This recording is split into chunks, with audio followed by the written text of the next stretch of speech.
अस्सलाम वालेकुम दोस्तों, मैं हूं शहज़ाद। आप दिख रहे शहज़ाद टीवी। दोस्तों, आज के इस वीडियो में हम आपको रेगिस्तान में मिलने वाले कुछ चीज़ों के बारे में बताएंगे।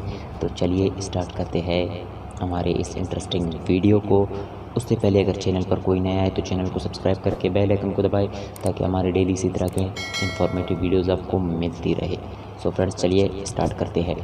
पहले नंबर पर हमारे साथ है लेबन ग्लास। दोस्तों, ज़मीन पर ये सबसे रेयर गिलास है। दोस्तों, ये गिलास सिर्फ मिस्र के रेगिस्तानों में पाया जाता है और ये गिलास रेगिस्तान में क्यों बनता है ये आज तक कोई भी नहीं जान पाया, और लेकिन फिर भी इसके बावजूद ये गिलास बहुत कीमती है। दोस्तों, दूसरे नंबर पर हमारे साथ है एंड।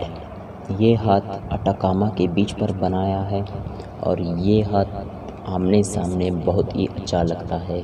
आप इन तस्वीरों में देख सकते हैं ये कितना प्यारा लग रहा है।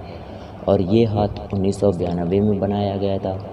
इस हाथ का लंबाई 11 मीटर है और इस हाथ को एक आर्टिस्ट ने रेत से बनाया था और ये गूगल मैप पर भी आपको आसानी से मिल जाएगा अगर आपको मेरे बात पर यकीन नहीं हो तो। दोस्तों, तीसरे नंबर पर हमारे साथ है हैरोज़। दोस्तों, हैरोज़ अक्सर जगह की निशानदाही के लिए बनाए जाते हैं और ये हैरोज़ हैराज़ोना की एक सहरा पर बने हैं। ये 20 मीटर लंबे हैं और ये हैरोज़ पत्थरों से बनाए हैं। दोस्तों, इनके बारे में कहा जाता है कि जब जीपीएस और गूगल नहीं था तो इनको जहाज़ों को रास्ता दिखाने के लिए बनाया गया था। इन हैरोज़ को 1911 में बनाया गया था। आप इन तस्वीरों में इनके कुछ झलक देख सकते हैं। दोस्तों, चौथे नंबर पर हमारे साथ है प्राडा स्टोर। दोस्तों, ये एक इटली का फैशन हाउस ब्रांड है।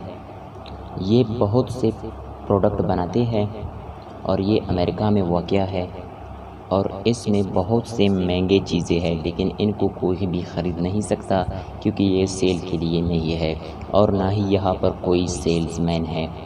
और इस शॉप को बनाने के दूसरे दिन ही इसमें चोरी हो गया था, इसीलिए अभी इसको हाई लॉक लगाए गए हैं जो कि बिल्कुल वेस्ट है। दोस्तों, आप इस शॉप के बारे में क्या कहते हैं कमेंट बॉक्स में हमें ज़रूर बताइएगा। दोस्तों, पाँचवें नंबर पर हमारे साथ है स्विमिंग पूल। दोस्तों, ये जो पूल आप देख रहे हैं इसको एक आर्टिस्ट ने बनाया है और इस पूल में कोई भी जाकर नहा सकता है। बस इसको ढूंढना थोड़ा बहुत मुश्किल है क्योंकि ये गूगल मैप्स पर भी नहीं मौजूद। और दोस्तों, आप देख सकते हैं कि एक तपते रेगिस्तान में इस तरह का पूल वाकई इंटरेस्टिंग है। दोस्तों, उम्मीद करता हूँ कि आज का वीडियो आपको अच्छा लगा होगा। अगर डेली इसी तरह के इन्फॉर्मेटिव वीडियोस आपको चाहिए तो मेरे चैनल को सब्सक्राइब करके बेल आइकन को दबाएं ताकि हमारे डेली इसी तरह के इन्फॉर्मेटिव वीडियोस मेरे भाइयों को मिलते रहे। फ्रेंड्स, मिलते अगली वीडियो में, तब तक के लिए अल्लाह हाफ़िज़।